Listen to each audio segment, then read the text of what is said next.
After the end of World War II, the world was split into two, East and West. This marked the beginning of the era called the Cold War.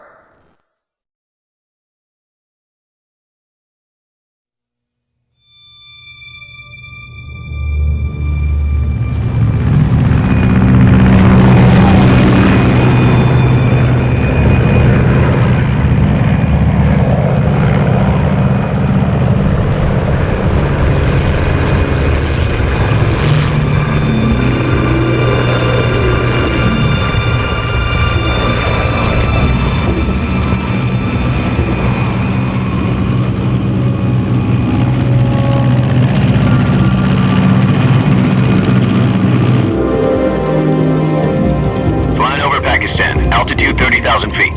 Approaching Soviet airspace. 20 minutes to drop off. Commencing internal depressurization. Equipment check. Arm main parachute. All right. You ready to go? Drop zone still showing a high pressure mass. Cav okay. Good. We've got high visibility.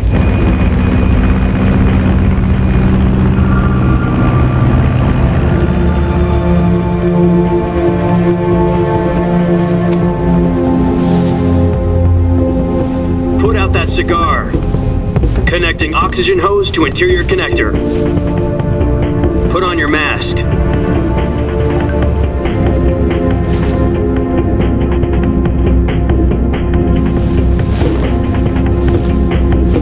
Does this panty waste know what he's doing?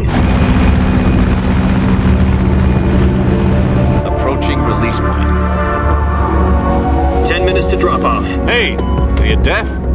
He said put out the cigar and put on your mask.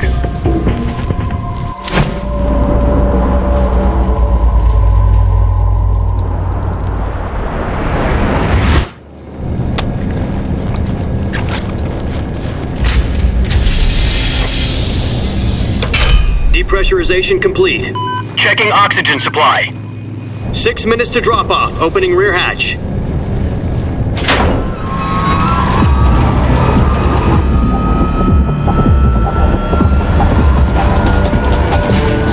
Sunrise.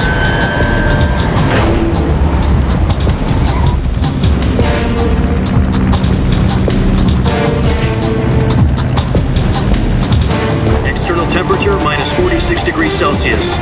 2 minutes to drop off. Stand up. You'll be falling at 130 miles per hour. Try not to get frostbite from the wind chill. 1 minute to drop off. Move to the rear. Activate bailout model. This is one for the history books. The world's first halo jump. 10 seconds to drop off. Stand by. Status okay. All green. Prepare for drop off. Countdown. 5, 4, 3, 2, 1. Spread your wings And fly. God be with you.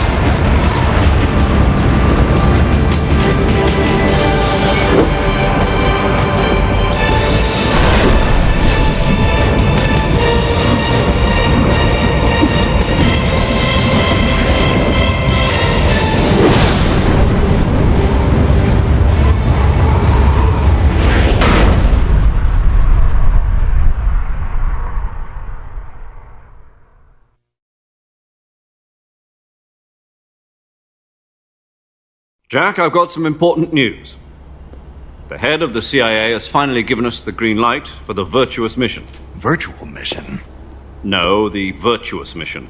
The future of our Fox unit depends on it. If it succeeds, we'll be officially organized into a unit.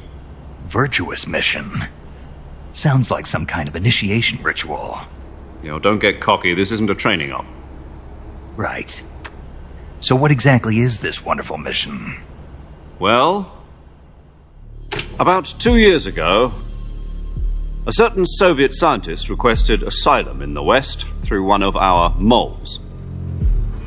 His name is Nikolai Stepanovich Sokolov. He's head of the OKB 754 Design Bureau, one of the Soviets' top-secret weapon research facilities, and the East's foremost expert on weapons development. Sokolov? Isn't he that famous rocket scientist? The very same. On April the 12th, 1961, the Soviets achieved the first manned spaceflight in history. The Earth was blue, but there was no God. Well spoken. The rocket that carried Yuri Gagarin into orbit was the A-1, known as the Vostok rocket.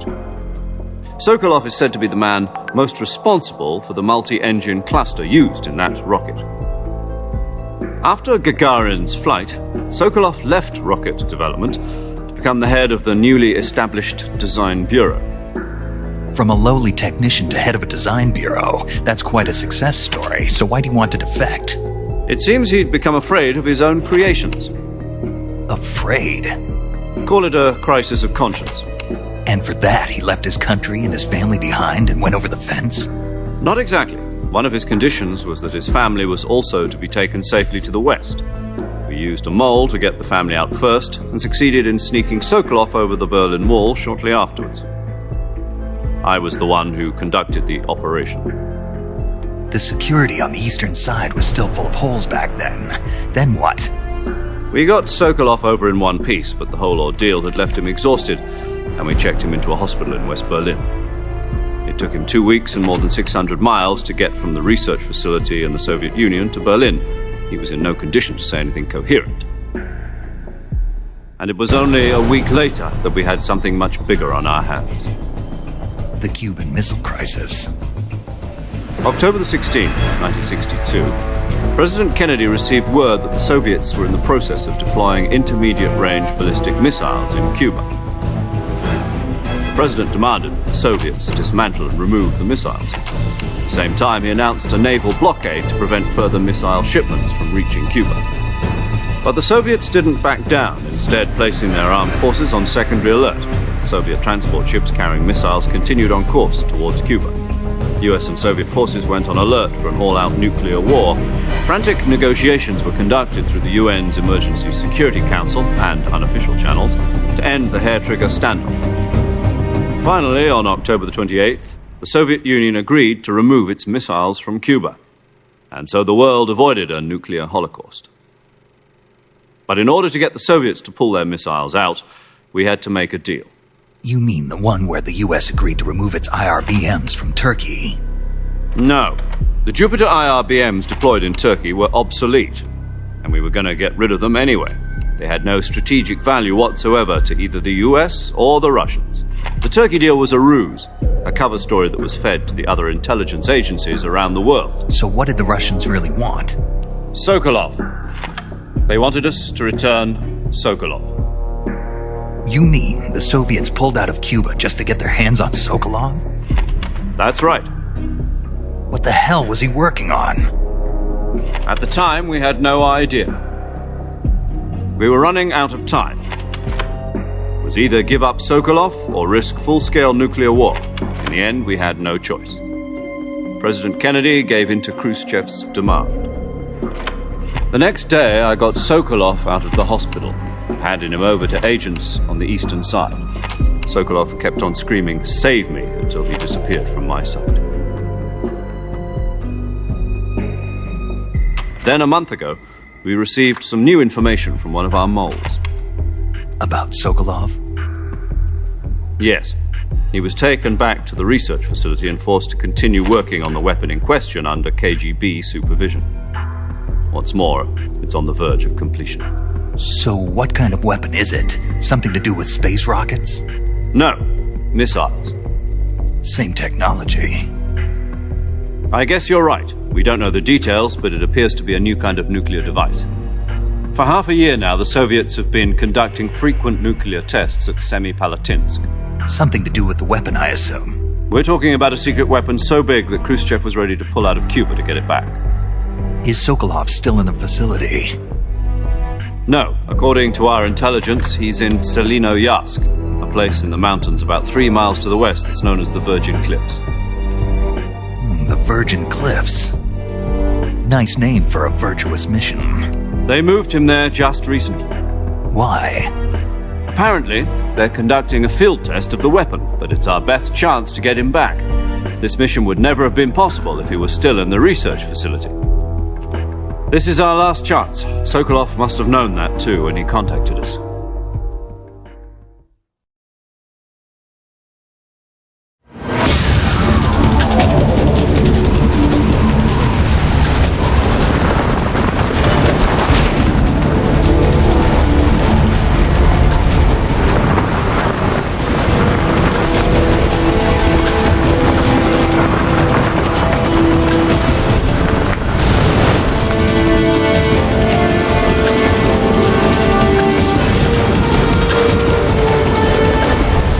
Listen up, Jack. Your mission is to infiltrate Selinoyarsk in the Soviet mountains, ensure the safety of Sokolov, and bring him back to the west.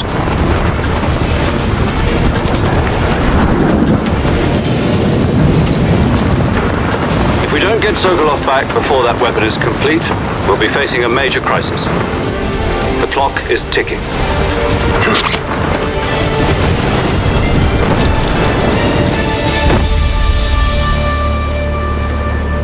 Once we've confirmed the rescue of Sokolov, stand by at the recovery point. A recovery balloon will be dropped at that point. Helium will be pumped into the balloon to inflate it. The process takes about 20 minutes. Once it's complete, the gunship's arm will latch onto the balloon and pull it up. The Fulton surface-to-air recovery system. I'm familiar with the theory. Take it easy. It's been combat-proven. Do you think Sokolov is up to it? The shock will be less than during a parachute jump, and the arm can handle up to 500 pounds. So you're planning on going over the border in a single combat talon? She's equipped with 2 6-barrel 20mm Vulcan cannons, as well as 2 40mm machine guns. Sounds like she could hold her own against a battalion of tanks. Even with the fuel in the reserve tank, we're facing a 4-hour time limit. If all goes well, it shouldn't take more than a few hours. Home in time for dinner. But if anything goes wrong, You'll be eating dinner, breakfast, and all the rest of your meals in the jungle.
Do you copy?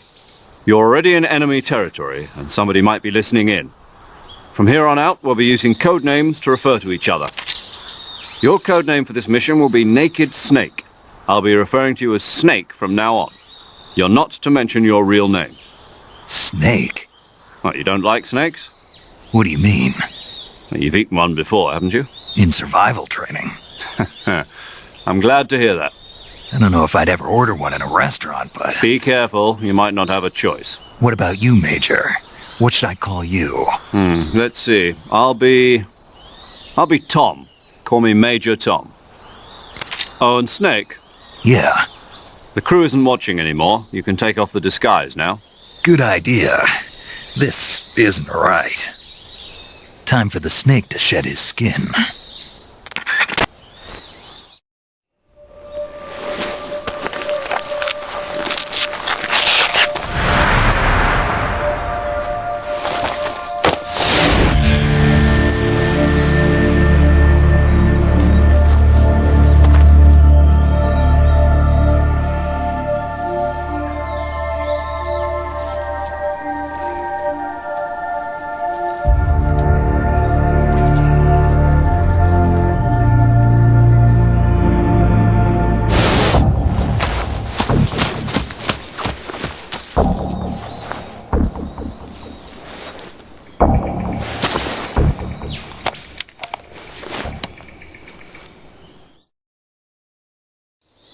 Can you hear me, Major Tom?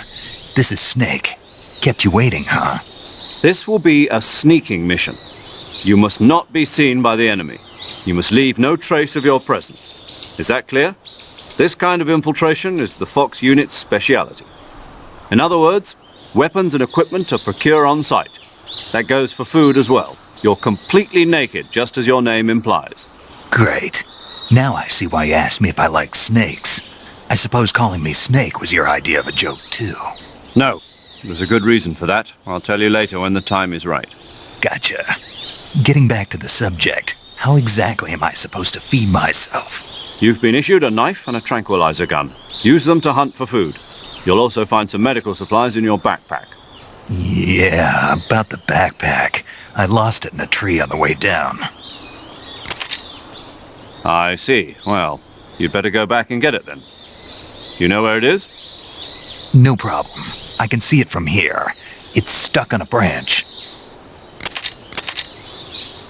To climb a tree, stand in front of a tree that's covered in ivy and press the action button. I'll be monitoring your progress over the radio. We can't risk violating Soviet airspace, but I'll be in the gunship. My frequency is 140.85. I'll give you a call if I need to talk to you. If you need to talk to me, use the send function. Okay, Snake, go get your backpack.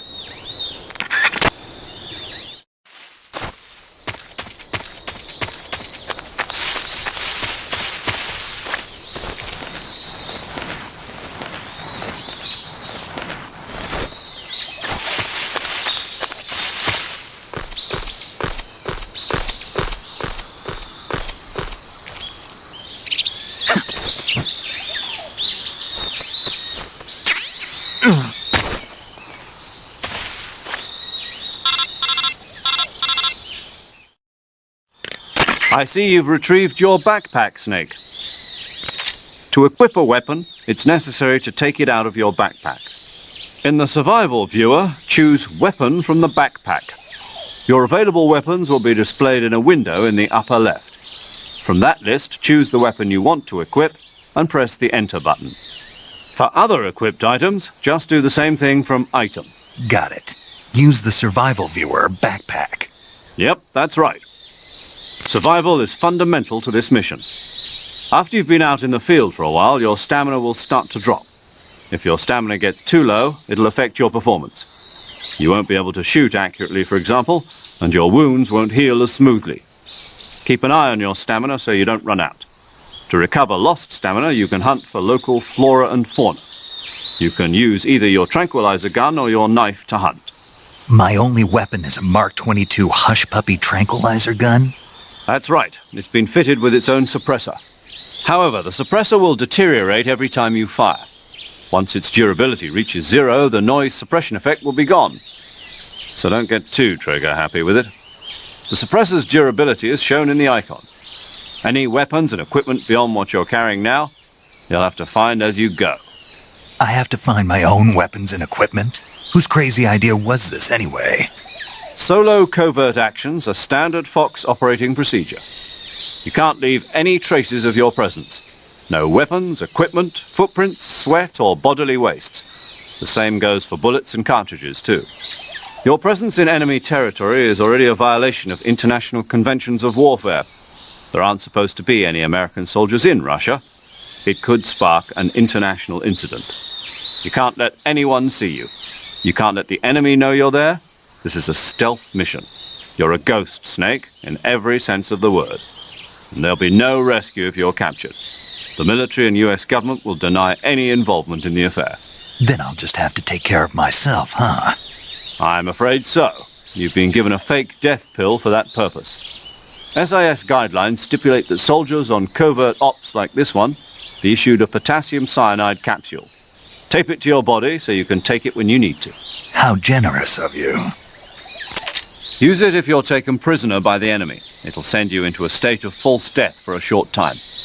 Fooling them into thinking that I'm really dead. So how do I come back to life? Just take the revival pill. You mean that thing they put in my tooth before the mission? That's the one. But be careful. If you remain in a state of false death for too long, nothing will be able to bring you back. Remember that. I'll keep it in mind. You said this was a solo mission, right? Right. I guess that means I can't count on any reinforcements. Correct. The mission rests entirely in your hands. A real one-man army. Relax. There's a support team ready to back you up over the radio. Who? I'll introduce them to you. This time, survival is of utmost importance. The first member of the support team will be in charge of monitoring your physical condition, acting as a medic, so to speak, as well as recording your mission data.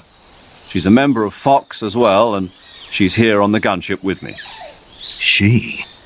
Hello, Snake. I'm paramedic. Nice to meet you. Paramedic. As in a medic who comes in by parachute. Aren't you going to tell me your real name? Are you going to tell me yours, Mr. Snake? My name, huh? It's John Doe. And they call you Jack for short. You're a regular Captain Nemo. A name means nothing on the battlefield. After a week, no one has a name. What's your name? Jane Doe. Very funny. I wasn't joking, but I'll tell you my name only if you manage to make it back alive. My frequency is 145.73. She's also in charge of recording your mission data. Whenever you want to save, send a message over the reserved save frequency, 140.96. So saving lets me record my mission data. That's right. It also records the state of your health. Good to know. There's one more person I want to introduce you to, Snake. Huh? Speaking of snakes, you remember the boss, don't you? A legendary soldier and your mentor. Actually, it was the boss that got the DCI's authorization in the first place. She's going to be serving as Fox's mission advisor. The boss is? She also helped me plan this mission. She and I were at SAS together. Jack, is that you? How many years has it been? Boss? That's right. It's me. Talk to me. Let me hear your voice. It's been 5 years, 72 days, and 18 hours. You've lost weight. You can tell just by the sound of my voice. Of course I can. I know all about you. Really? Well, I don't know anything about you. What's that supposed to mean? Why'd you disappear on me all of a sudden? I was on a top-secret mission. You didn't need me anymore. But there were still so many things I wanted you to teach me. No, I taught you everything you needed to know about fighting techniques. I taught you all I could. The rest you needed to learn on your own. Techniques, sure. But what about how to think like a soldier? How to think like a soldier? I can't teach you that.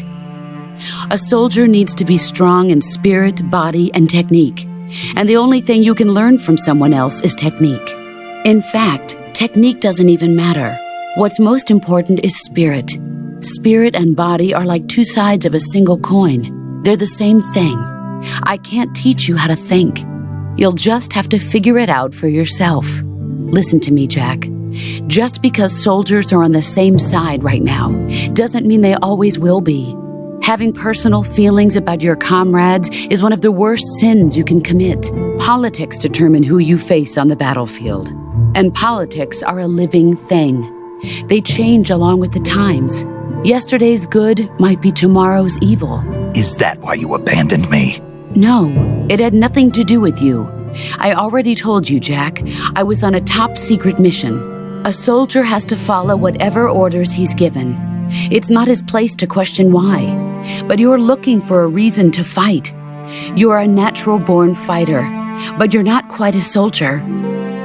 A soldier is a political tool, nothing more. That's doubly true if he's a career soldier. Right and wrong have no place in his mission. He has no enemies and no friends. Only the mission. You follow the orders you're given. That's what being a soldier is. I do whatever I have to get the job done. I don't think about politics. That's not the same thing. Sooner or later, your conscience is going to bother you. In the end, you have to choose whether you're going to live as a soldier or just another man with a gun. There's a saying in the Orient, loyalty to the end. Do you know what it means? Being patriotic. It means devoting yourself to your country. I follow the president and the top brass. I'm ready to die for them if necessary. The president and the top brass won't be there forever. Once their terms are up, others will take their place. I follow the will of the leader, no matter who's in charge. People aren't the ones who dictate the missions. Then who does? The times. People's values change over time, and so do the leaders of a country. So there's no such thing as an enemy in absolute terms. The enemies we fight are only enemies in relative terms, constantly changing with the times. As long as we have loyalty to the end, there's no point in believing in anything, even in those we love. And that's the way a soldier's supposed to think? The only thing we can believe in with absolute certainty is the mission, Jack. All right, but do me a favor. What is it? Call me Snake. Snake? Oh, right. Your code name is Snake. It suits you well. That's right. The legendary unit that the boss put together during World War II was a snake. The Cobra unit, a group of heroes that brought the war to an end and saved the world. As long as you've got a legendary hero backing you up, you'll be fine. Isn't that right, Snake? Yeah, I can't think of anyone else I'd rather have with me. Oh, and one more thing, boss. Yes? It's good to hear your voice again. Same here. After all, who knows if either of us will make it out alive? Snake, you are always best at urban warfare and infiltrating buildings. But this is the jungle. Survival is going to be key. Those CQC techniques I taught you are sure to come in handy. CQC? Close quarters combat, huh? I've been in the Green Berets for the past few years. I'm probably pretty rusty. Not to worry. I'll be here to help you remember. After all, this is your first actual survival mission. I'll be supporting you over the radio. Where are you, boss? Next to the major? The boss is communicating with us by radio from aboard a Permit-class submarine in the Arctic Ocean. My frequency is 141.80. Call me if you need my advice on battle techniques. Gotcha. Your mission is to retrieve Dr. Sokolov. Dr. Sokolov is being held in an abandoned factory located to the north of your current position. Avoid heavy combat and don't let anyone see you. Don't forget that this is a stealth mission. Snake, try to remember some of the basics of CQC.